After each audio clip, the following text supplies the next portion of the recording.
What's up, nail geeks, and welcome to a Olas de Verano video. I'm super excited to show you all her June releases. I have her July collection en route to me right now, so really pumped for that. We have 2.5 sets to check out today. We have her Jewel Bug Jive collection. That's a 4-piece multi-chrome set. We've got the Caribbean Vacation Duo, which is a fun glitter curly set. And then we've also got her Brave Blue, which was her 4th of July polish. So without further ado, let's dive right in.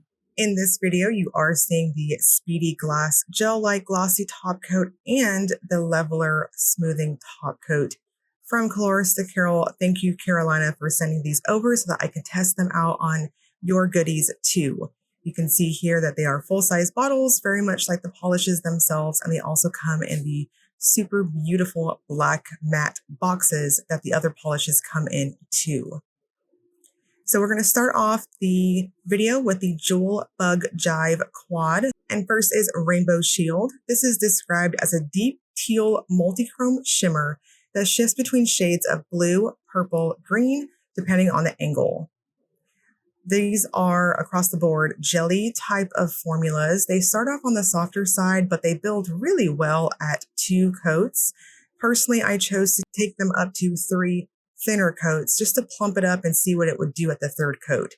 And just based off of my own personal findings, I do think that 2 or 3 coats is perfect. It's really going to depend on how you polish and the length of your nails, but I think it's very forgiving if you wanted to do 2 heavier or normal for you coats. I did finish off with the glossy top coat as previously mentioned, and no issues with texture or anything like that. These will dry down on the more flat side because they're packed full of shimmer. Midnight Beetle is described as an intense burgundy red multi-chrome shimmer that shifts between blue, purple, pink, and orange. Very similar to Rainbow Shield, we have a softer type of buildup to it. It does start off, again, very jelly-like, but no issues with opacity on that 2nd coat. It did cover very well. Now, because these are true jelly-like formulas, you'll want to make sure that you're being just a touch mindful on each of your coats, making sure that they're decently even, because true jelly formulas, that base color is going to appear more intense based off of whether you're doing thinner, heavier, or 2 or 3 coats. Violet Titan is described as an eggplant purple shimmer multichrome that shifts between green, purple, and teal. This is also very shifty like the previous 2 that we've seen so far, and it's got a very strong vampy type of buildup.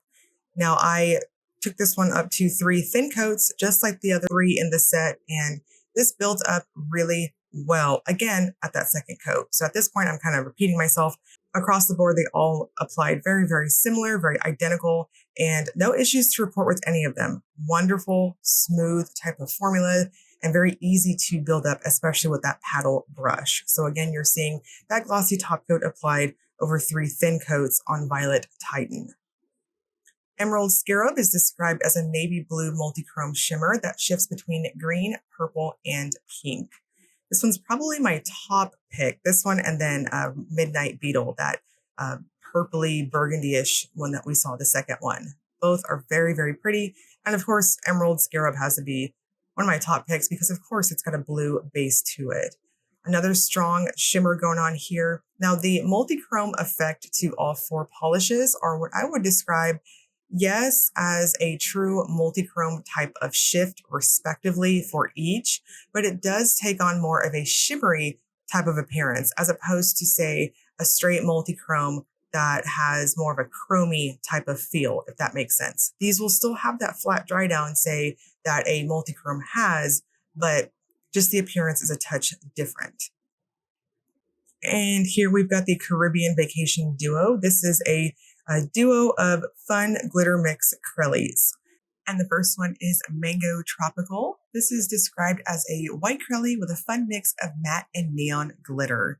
So both polishes in this duo have a general milky sort of finish in how they build up, and just full honesty, these last 3 acrylics, I decided to re-swatch and show you all. So you'll see that my my nail shape of my falsie is just a touch different. And that's because I wanted to be completely honest. I initially swatched these and I went really heavy handed.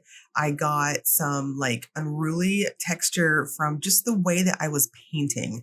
It had nothing to do with the formula itself. And then, post production, whenever I was getting this video together, I was like, this is not doing these Crellies justice. So I wanted to go back and show you all the best way to apply. And I think this is doing them justice. The last three Crellies all have wonderful application. Again, milky type of finish and how they build up. So if you wanted more stark base colors, you could probably get away with using a white color correcting base of some sort. I don't think that's necessary.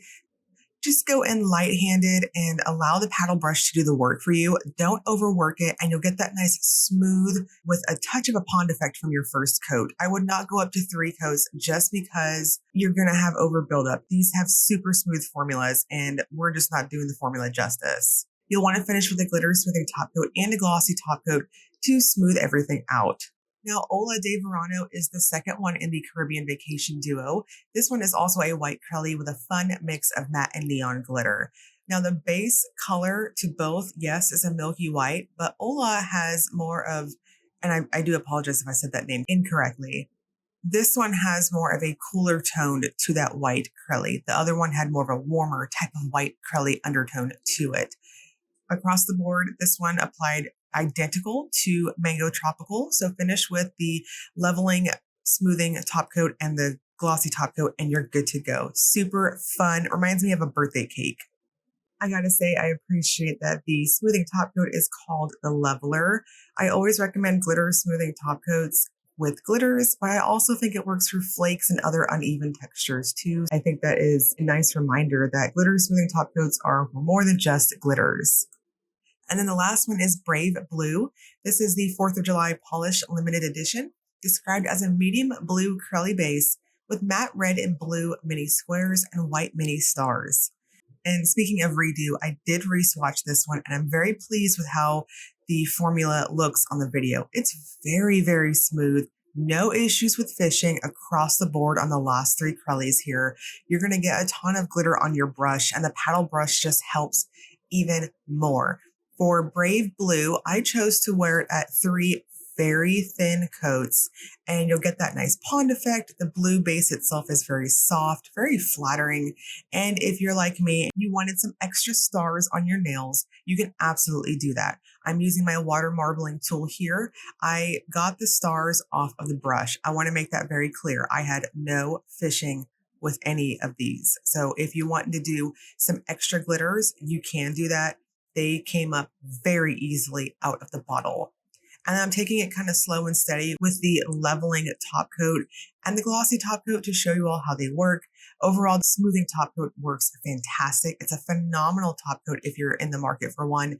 And the glossy top coat is what I would consider an almost plumping gel-like top coat. I say almost because it has a thinner viscosity to it. You'll want to go in a touch heavy-handed when you use this top coat. It is very, very glossy though. I will say that. I loved it and I do recommend it. It gets my stamp of approval.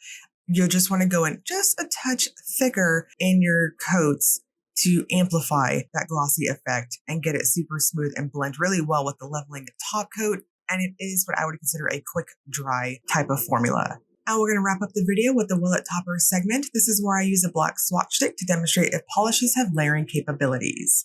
The Jewel Bug Jive Quad toppers beautifully. I would just note that I would only use really dark colors for your undies. So matchy match undies, jewel toned colors, deep colors, maybe a dark gray and black, of course, would work if you wanted to layer these. Personally, I would not because they're so pretty and shifty on their own. But if you do topper them, I think the video here is giving you a good demonstration of just how beautiful their respective color rolls are. Now, the 3 Crellies, I personally would not topper. If you wanted to get a more, in your face, less milky appearance, the Caribbean duo, you could do over a white undie. You could probably get away with 2 coats over a white undie or a white blurring base coat. But personally, I just don't think that's necessary. They're so cute on their own. but again, your preference. And then Brave Blue, same thing. If you topper this one, say if you wanted to even conserve your bottle, maybe I could see that. I would only stick with a matchy match baby blue base. And you'll also need to be very mindful that they are flirting with being jellies. So just be mindful of your coats and going even if you choose to do this. But again, I would not topper any of these. I don't think you're doing them justice. These are all currently available on Coloristic Carol's website. I will link you all below in the description box, including the Facebook group, the Facebook fan group, I should say. If you want to see additional swatches, see early sneak peek release information, all that fun stuff. And as always, if you enjoyed the video, please like and subscribe. Thank you so much for watching.